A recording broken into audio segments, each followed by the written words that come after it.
And that, considering that, kalaban mo Uranus Angela, mahihirapan ng AP Bren sa early game if they cannot execute properly.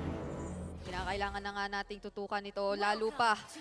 At eto na ang pinaka-early game siguro na threat na pwedeng ilabas na lineup numbers, miss goals. Starting off, Kyle TZ as well as Nico, pareho namang purple muna.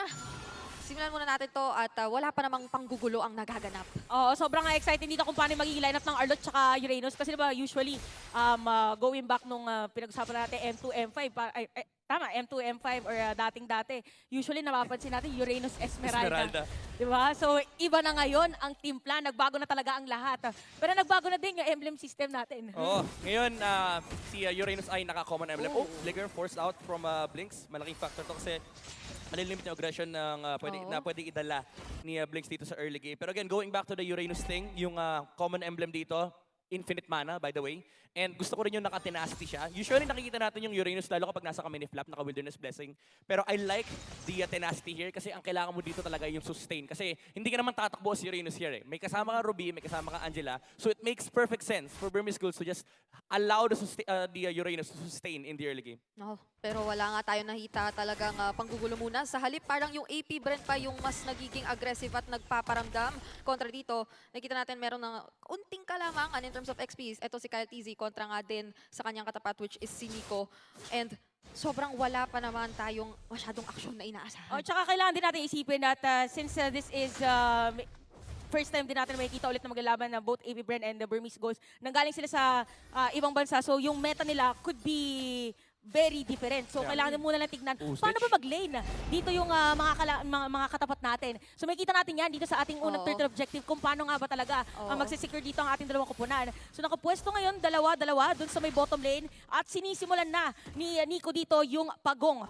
Parang nagtitimplahan muna yung ating mga teams sa kung paano nga ba yung laruan nilang gustong gawin. Pero Kyle TZ, Nakukuha ni Kyle TZ dito ang turtle, pero nga lang meron na heart guard. Carbon dito, sakay-sakay si Lina, mapipilit na umalis. Mukhang ipipilit pa rin na pumasok, pero more on sustain lang naman ang kanilang gagawin. Habang si Blinks ay aalis, si Ogwen nakaharap at disengage para sa ating dalawang kupunan. kahit na Burmese Ghouls ang nagsimula doon, dinaanan lang ni Kyle TZ ang pagkuha sa turtle. Ito yung ikaw nagsaing, iba kumain. Parang naiwan bigla, yung dumiretso na lang, ready na, pwede na. Yung palapit na maluto yung kanin, tapos biglang may sumandok.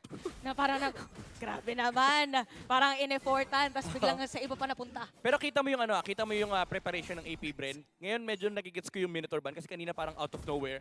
Talagang inalaw nila yung Ruby, lumusot from Burmese Ghouls. And with this Edith pick, Ogwen has been doing a fantastic job of just checking Blinks. Kasi kapag nanood ka ng games ng Burmese Ghouls, yung galaw talaga ni Lina at ni Blinks dito, naka-revolve around dun sa aggression na pwede mong dalhin sa mid lane. Pero ang ginawa ni Ogwen kanina talagang pinorse out niya kagad yung flicker mula kay Ruby. Kaya nakikita natin ngayon medyo tamed yung early game ng Burmese Ghouls. Wala masyadong rotation na nanggagaling dito sa squad na to. And this does allow yung win condition ng AP Bren na makatawid ng mid game considering na yung movements ng Burmese Ghouls ay hindi nila ma-execute.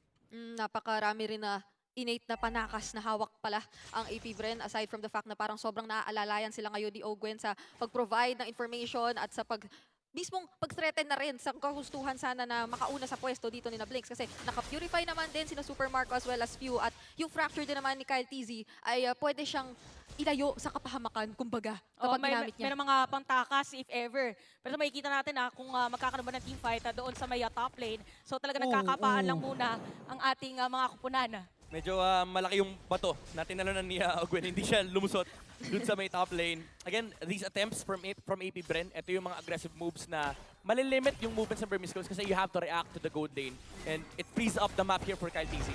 Ayun nga, nakatakas Uy, nakagawan! Buwa pa. Nakagawa ni Kyle TZ ang jungler dito, si Kuya Nico. So ito na naman parang second time around na naagawan. Pero may kita natin dito sa may turtle objective. Meron pang Astral Echo na ilalatag. So tingnan natin kung sino nga ba talaga una mag-engage. Papasok dito si Flap TZ. Pero kinakapalang muna nila kung pwede ba pumasok. Although wala dito si Kyle at TZ. Kaya masecure ng Burmese Ghouls ang pagong. Pero yung pala middle lane, konting-konti na lang masisira na. Parang tinanggap na lang kasi walang retribution si Kyle TZ at that time. So at most they took a trade as well as a kill onto Lina dun sa bottom lane. Crucial to mga kills na nakukuha ng AP Bren na. Kasi again, Burmese Gold, sila dapat yung nagdedictate ng tempo ng mapa.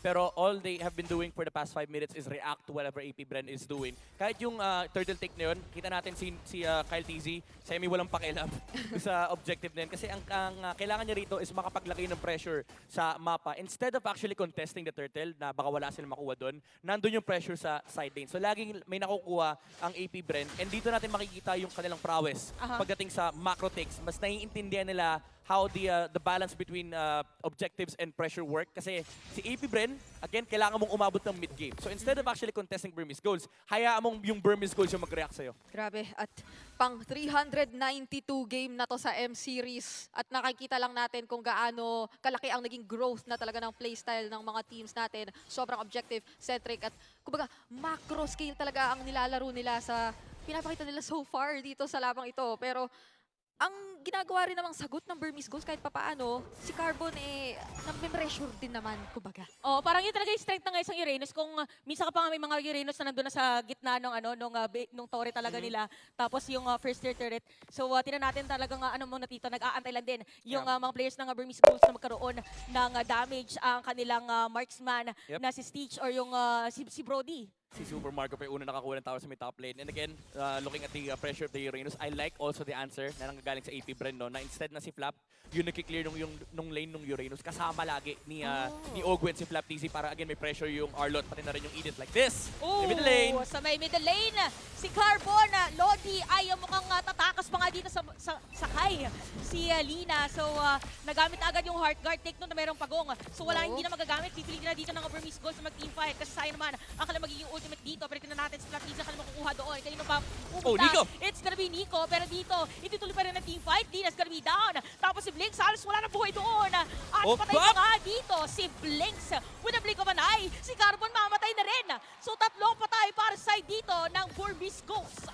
Again, macro is everything for AP Bren. Although late, si Kyle TZ doon, umabot siya sa retribution range. Unfortunately, napakaganda rin ng insertion ni Nico doon. Nakaharap siya ng magandang target, kaso yung final slash talaga yung nagre-reset ng teamfight dito for AP Bren. And Kyle TZ was also able to dish out huge amounts of damage onto the team fight. And yung rotation na ginagawa ng AP Bren dito, it allows Kyle TZ to just scale up. Scaling is everything for AP Bren. Nakakagulat isipin na napakarami ng muntikan dun sa AP Bren. Pero parang yung mas mataas pa na sustain ay nakita natin na pumabor sa kanila dahil walang ni isang membro man lang ng AP Bren na napatumba doon sa clash na yon. Sali parang sobrang nagawa pa nilang i-capitalize talaga yung maagang pagkakagamit ng heart guard as well as yung pagkahabol ng ibang mga members nila para i-sustain at ituloy. Kahit sabihin natin medyo matagal-tagal na yung team fight. Alam mo, parang yun nagiging... Nico? Wait lang, dalawang matatalo nandoon, pero hindi na lang muna itutuloy. Alam nila na kailangan muna na ditong humabol pagdating doon sa may gold. And by the way, Kyle TZ is down nung moment na yon.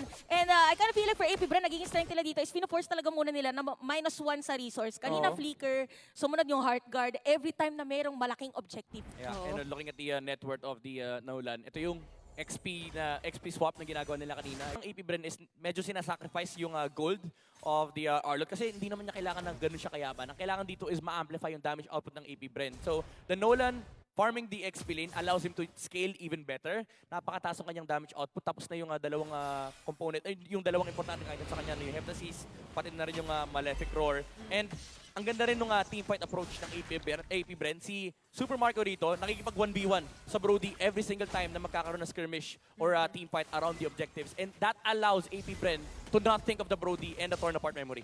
Speaking of objectives, sinisimulan na dito ang Lord. Meron pag-poke, meron pag-zone out. Rating na natin, mukhang bibigyan na nga dito. Tumulong pa nga.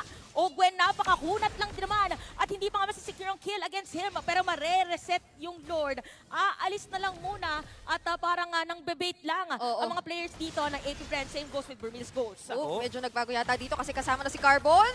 Dediretso pa nga. Saktong heart guard. Pero again, ginamit na naman yung heart guard. So ibig sabihin, parang Predator na naman yata ang pwedeng pagkuha para sa ng AP Bren na dumire-derecho. Speak of dediretso, Flap TZ. Dediretso lang din at aalis. So more on pokes ang ginagawa. Magkikita din ang vision dahil ginamit ang Astral Echo. Carbon nandito para i-zone at mga players ng side ng AP Bren. At mare-reset na naman yung Lord. Sabi nila, teka lang, para hindi yata itong tamang panahon para kuhanin ito. Kaya aalis na lang muna pero alam nila na anytime pwede makuha to. Grabe tong AP Bren, pinapatakim ng Filipino Lord Dance.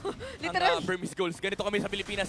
Kung kaya i-reset, i-reset yan. Para Oo. tinuturo mo na yung steps, no? Oh, Oy, Blinks! mahaltak dito sa Blinks. Makapag-flicker out pero hindi pa rin. Makakatakas dahil makukuha siya ni Super Marco habang si Carbon dito ay may pipilitan na lumayo. Kaya meron space si Oh. Kyle TZ na makuha yung Lord habang yung iba pinipigilan. Flop! Eh, Nico mukhang makapatay pa nga yata dito pero makakatakas lang din naman. Pero Lord, pupunta pa sa side ng AP Bren at may iiwan pa nga dito si Carbon. Stitch, Another Stitch. kill Oh my para sa goodness. kanila. Oh my goodness. Nag-iba ng kaunti ang takbo dahil kumpara sa minimension natin kanina, prior pa lang dun sa napakabang Lord Dad, sumama na si Carbon. Nga nilang nandun si Carbon. Hinihintay na naman nila na may mabawas na Oh resources. At my goodness, speaking you. of bawas na resources, pati pa naman ang purple buff dito nakuha. Grabe si El Capitan. Talagang ayaw niyang tantanan yung mga heroes ng Burmese Goals. Kanina pa tinatamaan yung mga heroes dito. Si Stitch kanina naramdaman niya yung damage yung Star Shutter and napakasakit na niyan. Knowing na meron siyang lightning truncheon dito with the Impurage Ooh. kapag nagpatong yung dalawang pasok niyan, Oo nga. almost 1,000 damage every time natatamaan sila ng Star Shutter. And yung binabakit yung reset kanina, it's because of the Claude factor. Kabisado ng AP Bren kung paano laruin yung Claude ni Super Marco. Every single time na makikita natin yung AP Bren na may ganitong klaseng lineup, they know na kailangan nilang gawin is mag-poke lang na mag-poke. Uy, Oo. pero napalalim yata dito. Tignan natin kung magkakaroon ng teamfight sa may top lane. Ginamit ang Blazing Duet. Super Marco with that kill. Habang sisinabi pa nga ito rito sa may top lane. Nandito si Kyle TZ para magsuot ng players. At mukhang dead diretso. Medyo naiwan nga lang yung minion wave doon sa may middle lane. Pero pwede pa rin tumuloy ang AP Bren for the aggression dahil flowing lahat. For the first time, nakita natin nakahanap doon ng isang I am offended onto few. Etong si Blinks, pero naka-purify din siya agad. At napakasakit na ng damage dito ni Kyle TZ. Napa-purify. Or parang kinailangan talaga makatakas doon. Diretso pa nga yata, Carbon dito may iiwan pero buhay pa rin. Habang yung side ng Burmese Goals, parang pwede yatang lumaban against AP Bren pero Flop TZ is gonna be down. Sakto lang din naman dun sa torn apart memory ni Carbon, Stitch. Carbon. At diretso si Carbon, makunat nga ba talaga? Oh, Dahil Pew! patay dito sa kamay ni Pew ng AP Bren. Naprito. Napiprito pa lang ngayon ang Carbon. Hindi ko na naiintindihan kung ano yun. Pero iba ang naipakita doon kahit na wala si Flap TZ. AP Bren still able to take the trades at onto yung pinakamakunat na member pa yun ng Burmese Goals na kanina pa nanggugulo. Yeah, and also you have to look at how AP Bren approaches team fight. No? Si Kyle TZ lang ang backline, siya lang yung nag-a-attempt talaga na pumwesto rito sa likuran. I mean, si Flap TZ, siya, medyo Guinevere duty siya rito na every time tatanod si Diego, nakahanda yung final slash. Pero ang pinaka-importanting aspect dito ng AP Bren is yung pag-play around nila doon sa Claude. Talagang frontline lang kung sino yung nasa harap, tinatalon na ni Ogwen, kahit si Carbon yan, wala silang pakialam. Kasi kahit pumatong yung heart guard, dito papasok yung DHS factor ni Claude. Wala silang pakialam kahit gaano kakapal yung HP no nasa harap nila. As long as pumasok doon sa harapan, doon sa box ng AP Bren, nag-o-all in sila sa frontline. Oo. Hayaan mo si Kyle TZ sa likuran, bigyan natin si Marco ng space para makalaban sa frontline. Pero nakita natin na ginamit na dito na Again, slow pa nga frontline. mga players. Ito yung frontline sinasabi natin. Napakagandang final slash. Sama mo pa dito ng crowd control para sa AP Bren. Stitch is down. Tapos ginamit yung Blazing Duet. Teka, hinahanap nila ibang mga players. Naiwan si Nico. Naiwan si Kuya Nico. Nakita nila Flap TZ sa mga ni Few. Pero si Flap TZ wala na buhay doon. And Nico with that kill. Pero diretso ang AP Bren. Makakadepensa ba dito Base, ang base. Burmese Goals? Dahil makikita natin na merong minion wave para sakit! sa kanila. At sakit na talaga ni Super Marco. Tower lock na para dito sa side ng AP Bren dahil game number 1 mapupunta